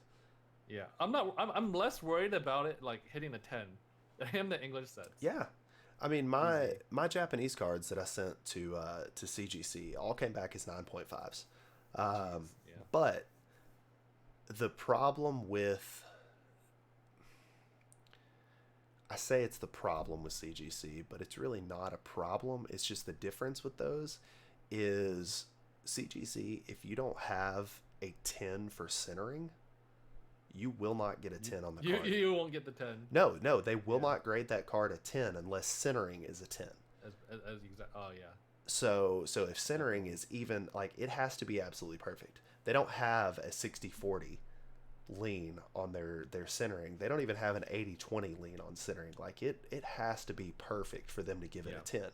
Unlike so PSA. yeah, so I mean, if you have a card that has a 10 on corners, edges, and surface, but a 9.5 on centering, that card's getting a 9.5. Unfortunately, that's just the way the cookie crumbles. So it kind of sucks, but at the same time, it's like, well, any other grading company, this would probably be a 10. Japanese cards, you don't worry about them. You just don't have to. They take more pride in their product than what we get in the English sets, and that's due to the market. You know, it's very different from my understanding. The Japanese market is different. It's not, you know, crazy buy and sell. People actually collect it over there. They actually play it. Whereas over here, you've got, you know, the majority of the market, I would say, are adults that are trying to make money off of it. Yep. Yeah, it's so interesting to see that cultural disparity between, like, you know, even, like, I'm just gonna put in contrast at least Americans and Japanese people. Yeah. You know, I've been to the Mecca in Japan for trading cards, which is known as Ikebukuro. Yeah. That's their central for cards, as well as Akihabara. You know, they have huge displays of just, you know, trading cards in general, with like Yu-Gi-Oh, Pokemon, and other like, you know, anime trading cards. You know, and you see the type of people that shop at these stores, and to be honest, most of them are players. Yeah. It's funny, but at the same time, you know, they're as much collectors as they are players. Right. That's the thing. You know, here it's either you either are a collector or you either are a player, not necessarily both. Right. So, you know, oh, Jason made it. What's up, Jason? But yeah, like it's so interesting to see that cultural disparity between, like, you know, the two types of, you know, players. So yeah. But yeah, I mean, the level of quality is also, like, really, really good. Like, on all of the trading cards, whether it be Yu-Gi-Oh or Pokemon, like, for some reason, like, all of their cards, and then everyone knows, you know, could tell, but they always have, like, a layer of gloss over it. Yeah. Both Yu-Gi-Oh and Pokemon, at least for that matter, have that layer of gloss. Yes. Which is so interesting. But it's because, like, you know, they put so much respect behind the cards. You know, like, I don't know what it is, but when it comes to, like, the English sets, neither Yu-Gi-Oh or Pokemon, in that same reciprocation, it's like, they don't have that, you know, nice glossy layer over it, which is so interesting. So yeah, it's I don't know.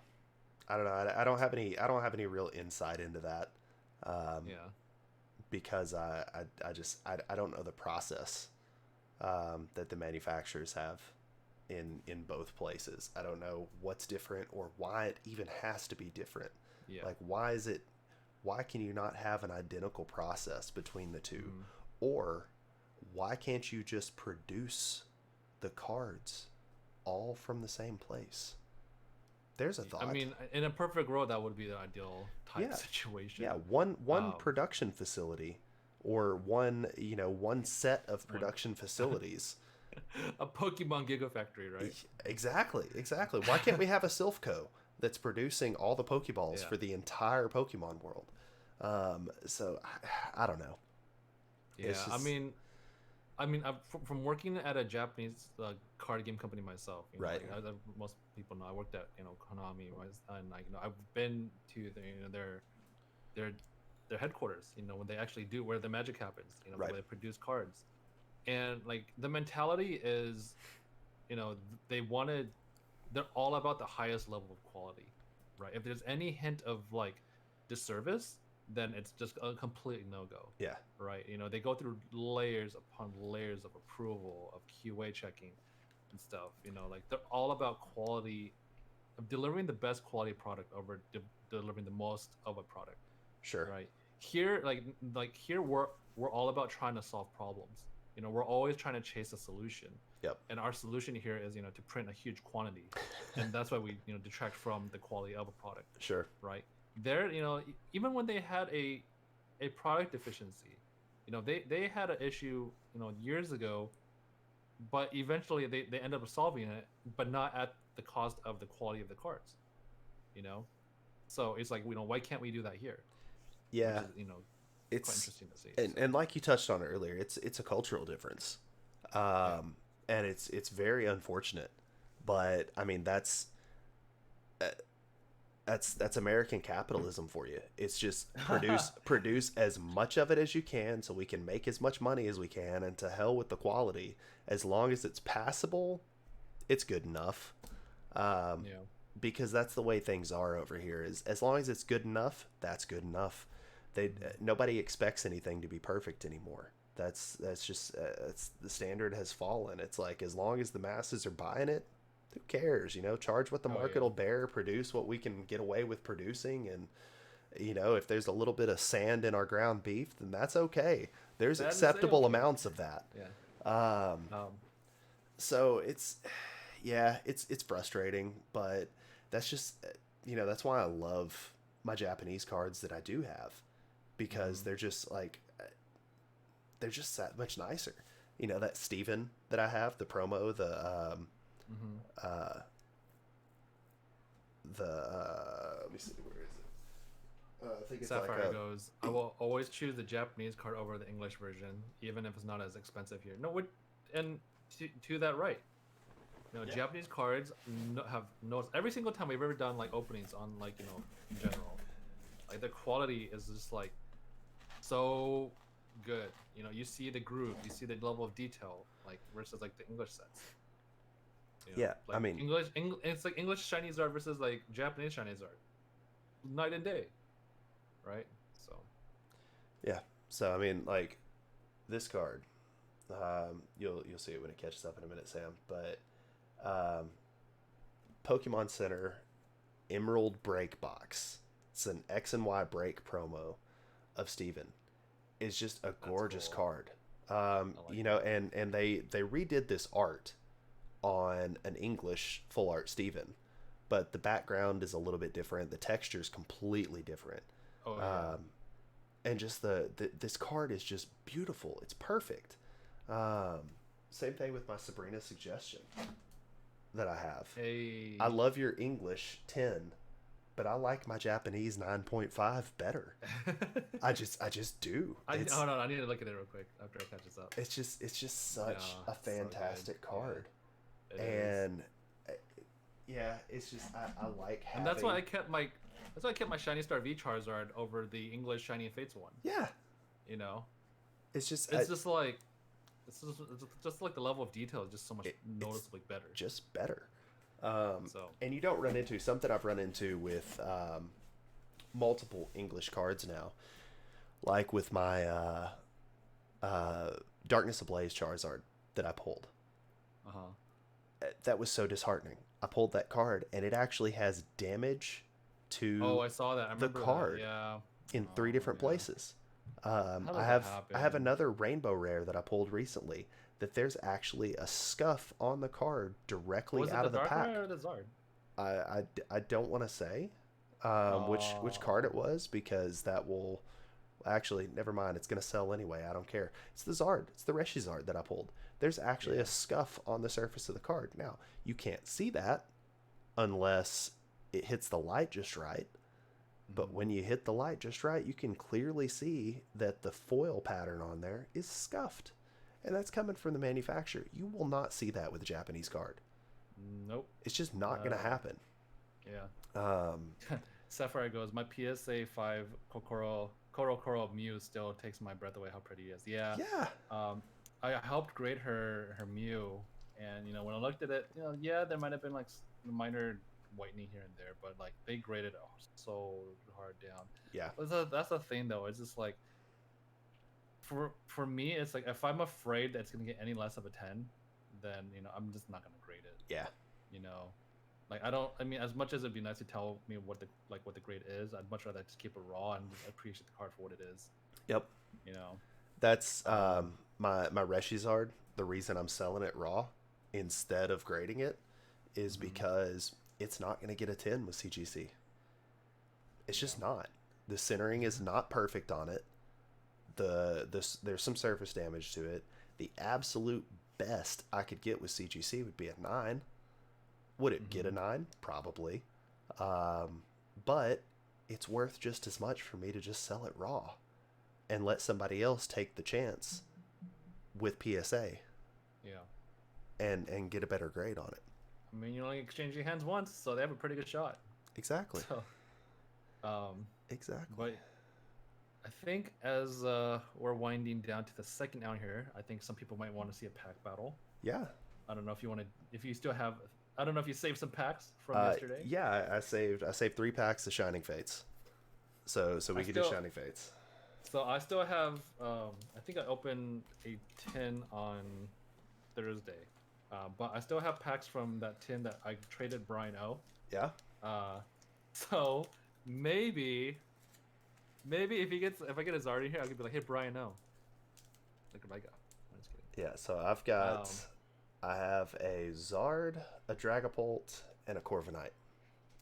Me too. Nice. Me too. Perfect. Yeah. Perfect. Yeah. Forget Toxtricity. No one cares about Toxtricity. All right. So how are we doing the scoring here? All right. And I will get this. I think I'll actually get it typed up here on the to be on the screen. To be fair. How about this? Do you want to up the ante? And you could decline this challenge. Is I think to raise the stakes, we could do a. If I win, then I get a pack in Doc's next live stream. Perfect. Conversely, if Doc wins, then I give him a pack in our upcoming break. I like it. So, I like it. Yeah. All right. Sounds I like good. it. All right. So how we do our scoring? I think yes. So we'll go by rarity rather than the actual monetary value. Okay. Unless it's Zard, then that's pretty much auto win. Zard's an auto win. Yeah. Yeah, Zard's auto win. That's fair. Or, but I think to the level that playing field, I think full art trainers would equate to a done the full art trainer. Doesn't matter if it's Piers, doesn't matter if it's Careless. Or Skyla. Same with big shinies or VMAX shinies. I think would be technically scored higher than regular V shinies. So yeah. So we'll say this. Small shinies are 1 point. Then actually V's are 1 point. Small shinies are 2 points. Full art trainers are 3 points. And then small big shinies are big shinies are 4 points, and VMAX shinies are 5 points. Yes, and then Zard is just auto win. So it's a scoring of 1 through 5, and then I think that has a little bit of a differentiation there. Okay. So, And yes, VMAX, big VMAX would be 5. Regular rare 1 point. Is that what you said, or V? Just a regular V. Okay. Our regular V's, right? Yeah. Yeah. Yes. Non. Yeah, just dummies V. Shiny V. Oh, VMAX regular. 1 point. I think those would be the same as 1 point. Okay. Just because I feel like they're just like equally common. So Yeah. non V and V VMAX are probably in the same tier. So. /max. Okay. So we should actually have Rainbow Alcremie. Ooh, Rainbow Alcremie. What would you rank that? No, I'll leave that to you. Garbage. Garbage tier. I think we could lump that with small shiny then. Yeah. Or we'll lump that with small shiny. Yeah, I'm fine with that. Okay, so we'll go with that. For Metal Alchemist. Okay, let's see. So we're gonna actually add another text box and do this scoring. How's everyone's weekend, by the way? What are your, for everyone watching, what do you guys think of our very first PokeCardcast? What other topics would you guys like to see? I mean, I feel like it doesn't necessarily have to be tied to Pokemon. It could be, anything else under the sun. or if there's anybody else you guys want us to bring on, potentially TCG rating, or if you guys have any other questions or anything else, something you guys, it's an open discussion. It's an open discussion. It's we're not, no one's above the next person. We're all friends under the same Poke umbrella. So anything. Dogecoin. Oh man, yeah. I think we touched upon that lightly, but yeah, I think they've kind of leveled out a little bit until Monday, maybe. A little bit. That's kind of like my assumption. It tapped like almost 50 cents in the butt and was like, oh no, we're going back down. It's slid back quite a bit, but it's the weekend, so that's not surprising. Exactly. With Tuesday being 420, I would expect the meme team is going to be going crazy. So I expect it to soar on Tuesday, pretty high. So we'll see. We'll see how this goes. But are you gonna buy more? Probably not.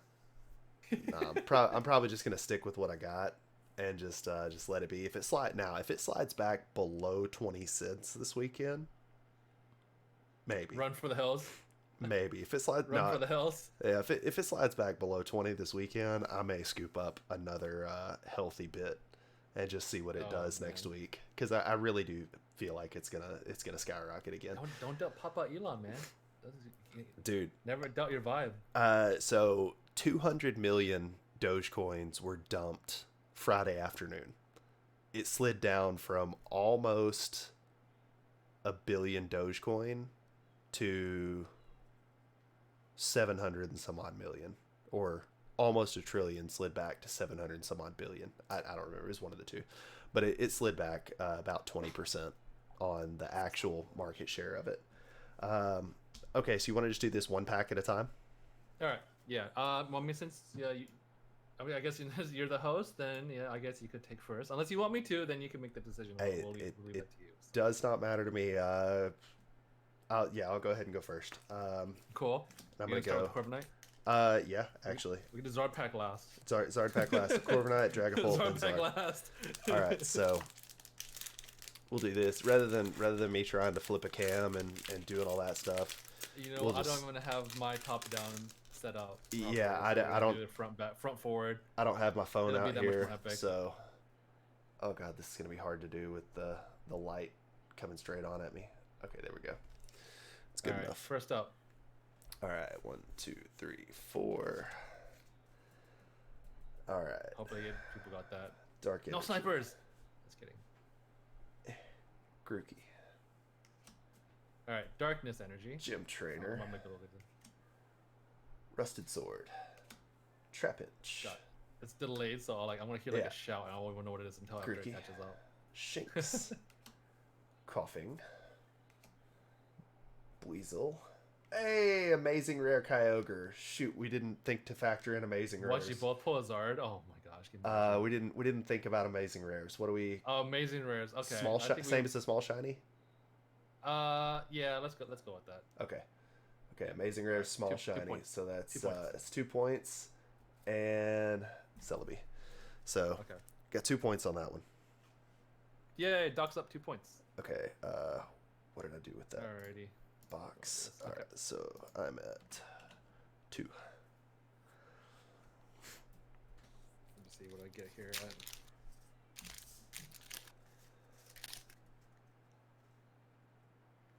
Okay, there you go. Gotta focus in a little bit. I don't know if it's backwards for everybody. Maybe or maybe not. No, it's good. No, it's good. Yeah, it's okay. Yeah, it shows up backward on my Discord, which is kind of weird. So, all right, we got the water energy. Floatzel, this is a Weasel, Luxio, Rusted Sword, Morpeko, Eevee, Gazafleur, Yamna, Snom, a Dreadnought, and Evo Canyon. Failed. Reverses are 0. Okay. Reverses are 0. Alright, pack number 2, I am behind. I feel like I might end up giving Doc something. Let's go. Maybe. GG. Yeah, GG, I lost already. Oh, man. I'm already behind. That's a good pull. You got an amazing rare there. You got the best amazing rare. You got the the good whale, The good big whale. whale, Fat the good boy. whale. Dude, you got my favorite. I really do hope that they have more amazing rares though. I hope they Like- do amazing like- rares. Like all the other PokeTubers out there, and even word on the street is like, amazing rares are done. I personally don't think so. They just there's no way that just like release amazing rares and not do it. I mean, there's just so much success behind it that Oh yeah. there's no point not to do it. Eldegoss. Team Yeltao. All right. Rusted Sword. Buizel again. Nickit. The Kroger Trapinch. foods. Snom on a bench. Gossifleur. I'm on a bench. Reverse Cram. And Yanmega. Zard. Nothing. Ah. Nothing from that one. So we're I still. really I mean, to this day, you've yet to pull one in person, right? Like, because I know Zard? that Raiden pulled one for you. Yeah. Yeah. I haven't Shining pulled. Face one. I hadn't pulled Hidden or Shining. He pulled Yeah. my one from Shining. Yeah, I do hope that you get one for yourself, and that would make it that much more epic if it happens like on stream. So nothing. All right, time for clutch time. Clutch time every time. Just kidding. There you go, folks. Clutching. You guys Oh, got that. you're totally gonna Alright. win this one. No, I'm already down. It doesn't Even matter. if I get a good one, I'm just gonna end up like getting I mean, tie it up. Okay, what will happen if we get a tiebreaker? I guess we can figure it out if we get to it. But I don't know what else you got. Yeah, because I don't Not have that- anything. think I don't have it is. anything else sealed to open. It is okay. More Pekko and a Yanma. I don't have anything I'm else. Still, I'm still at 0. Nothing else to open unless I decide to crack a Hidden okay. Fates 10 Yeah, that well, I I swore guess- I wasn't I guess gonna we'll- open. Just keep it sealed. It'll be a battle for another day. There you go. It'll be a battle for another day. I mean, I would crack for a pack battle. I'd crack Hidden that 10. Fates? I would crack that 10 for a pack battle with you. Well, we'll see after our last pack. Yeah. Because right now I'm already down. I'm 0 again. This is like the worst pack battle ever. Dude. Yeah, no. I got more donuts than a donut shop. You could start calling my channel Krispy Kreme. All the donuts I'm hitting. So Krispy Kreme. Perfect. Yeah, Perfect dude. creams. perfect creams, man. Like all the donuts glazed. Luxio. All right, Luxio. Eldegoss. I'm delayed too, so I can't see. Team Yeltao. Rowlet. Nickit. Shinx. Alright, I got the Shinx and the Luxio. Cagnia. Horsey. Hey! Shiny Dragapult. I can't see it until right now. And You got a shiny Dragapult. yeah, I got the Shiny Dragapult. So Oh, small you got the shiny. small so shiny. All right, so you're 2 at 4. points. All right, so I need at least a regular V big shiny to tie it up. Yeah, big Or, shiny. or a big V or a all, big. all VMAX you all shiny. you need is a big shiny or a Zard, and you win. You can either tie it or win. Yeah, or the odds that even if I get a full art trainer, I still lose. So if I lose, then I'll go ahead and like open up your free pack here. That works. That works. All right, there you go, chat. 4 from back to the front, and I am down right now. Lo and behold. All right, Metal Energy. Zards are worth 10 billion points. Yes, yes they are. Ball guy, more Pekko, coughing, Gossifleur. Was it Cacnea? Chudol. Hey, shiny, Shiny Rapidash. Rapidash. Can I get a Double banger? full art trainer? Double banger? No. Oh, it's a dude. Dude, I got the Glaring Rapidash though. This one's hard to get. That's a nice card. I've got the That's a Ponyta. very I nice don't card. think I have the Alright. Rapidash. Clearly, I lost, so I'm gonna go and open your free pack here. Okay, okay. All right, guys. F in chat for Sam, and then a yay in chat for the doc. Here's your free packs, good sir. All right, guys. I think we're gonna call this last pack magic. Can we get last pack magic in the chat? LPM. We don't have any music, but is it okay? Exclamation LPM. Exclamation mark LPM. Oh wait, All I right. actually think since I've got everything copied over to this, check this out. Oh no, it doesn't work. I thought my dang. Okay, never mind. It is okay. Okay, you got it. Yep, we're good. Okay. All right, Doc. This is your free. I don't even call this like a break. It's just more like I'm showing off Doc's free cards. I'm just kidding. All right, let me go ahead and do this. All right, Fire Energy, Cramorant, Thwacky, Rusted Sword, Eevee, Nickit, Horsey, Snom, F in chat for Sam. Morpeko. Hey, Shiny shiny Lanoon. Lanoon. And the Dreadnought. Okay. Okay, you got a shiny out of it though. Yeah. This is probably the worst. I actually pulled these from a tin, so these are the worst tin ever. Dude, just kidding. If you've got if you wanna keep this going, I will crack that Hidden Fates tin if you got Hidden Fates to open. How much? Do you guys want us to do Hidden Fates? I think I have one Hidden Fates tin that like I got from I traded Brian O as well. I was gonna keep that Zard tin. Are we doing round 2? But I will absolutely do. You know round what? 2. We'll save this for another day. Okay. Okay. That works. That works. I mean, we've been going for just shy of 2 hours now. It is okay. I'm hoping that everyone had a good time. I had a great time, dude. This is my first time talking with the legendary DocHolliwood. I don't know how legendary I am, but the legendary DocHolliwood. You know, a man who deserves much more recognition, in my opinion. You know, you if I buy a pack from you, open it up. Not tonight. Not tonight.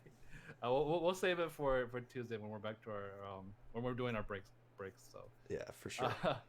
But other than that, you know, we are. I mean, if you guys like these type of podcasts, you know, we do plan on having more of these in the future. I think we wanted to do like a more of a monthly type instance. Definitely, if you guys have any other talking points, or if you guys have any things you guys want us to kind of discuss, feel free to let us know in the Discord. You know, we're all there hanging out all the time, and then we'll definitely bring those points up in the next one. Absolutely, we're both available for DMs at any time. So shoot us anything over that you guys want us to cover, and we'll be sure we get it in these.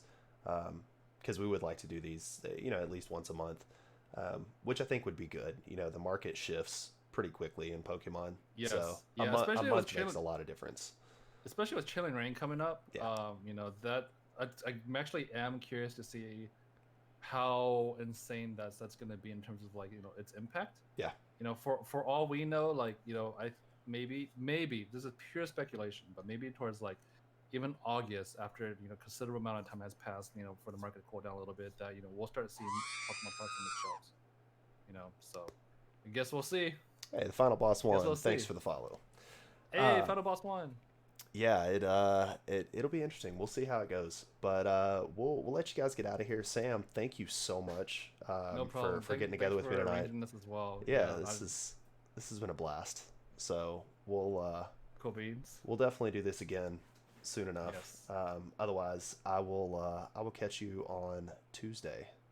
Yes, and rest of the community as well, and party in the Discord as always. Absolutely. Dance Have party a good in the Discord. rest of your evening, everybody. See you guys. Oh, yeah, in the Discord. All right. Good night, guys. All right. Thanks, Doc. Bye. Good night, everybody. Have a good one. See you guys. Bye.